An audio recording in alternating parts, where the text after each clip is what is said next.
महिला आयोगाची स्थापना झाल्यापासून त्या पदावर विविध महिलांनी कार्य केले.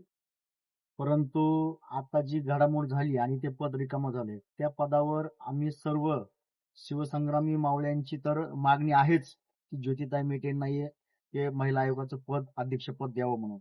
परंतु फक्त शिवसंग्रामच नाही, तर विविध पक्षातील अ, खूप मान्यवर लोक असतील, सामाजिक क्षेत्रातील लोक असतील, फक्त बीड जिल्ह्यापुरतंच मर्यादित नाही, तर अख्ख्या महाराष्ट्रामधून ताईच्या नावाची जोरदार चर्चा होत आहे. आणि ताईला पद देण्याचं कारण काय? ताई एक उच्च शिक्षित आहेत. एक उच्च शिक्षित पद त्यांनी उपभोगलं आहे. त्याच्यानंतर ताई संवेदनशील आहेत, सुसंस्कृत आहेत, सुशिक्षित आहेत आणि एक उत्कृष्ट प्रशासक म्हणून त्यांनी काम पाहिलं आहे. म्हणून आम्हाला सर्वांना असं वाटतं की ताई हे पद निश्चितच चांगल्या प्रकारे सांभाळतील.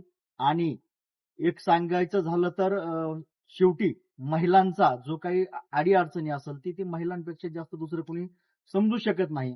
आणि आम्हाला असं वाटतं एक ताई एक राजकारणापुरत्या मर्यादित नसून त्या एक सर्वसामान्य तळागाळापर्यंत गोरगरिबापर्यंत पोहोचलेल्या असून त्या हे पद अतिशय उत्कृष्टपणे सांभाळतील. म्हणून आमची सर्व शिवसंग्रामींची म्हणजे भावना आहे, अपेक्षा आहे आणि मागणी पण आहे की हे पद ज्योतिताई मेटेंना द्यावं. तर ज्योतिताई विनायकराव मेटे या आयुक्त राहिलेल्या आहेत.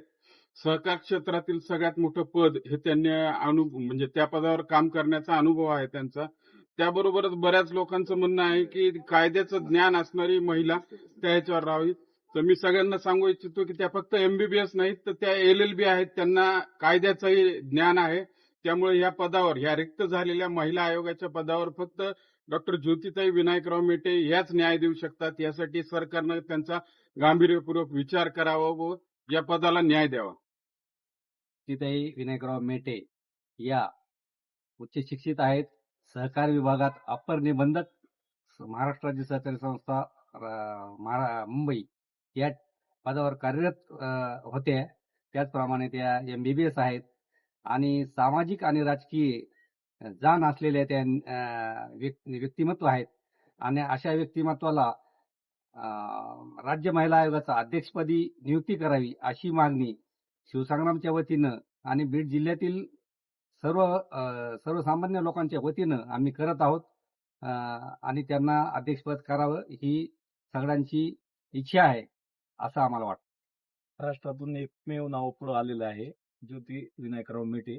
आणि त्यामुळं सगळ्या म्हणजे जे सरकार आहे त्यांनी याचा गांभीर्यपूर्वक विचार करून ज्योतिताई मेटे यांना आयोगावर घ्यावं ही नम्र विनंती करतो.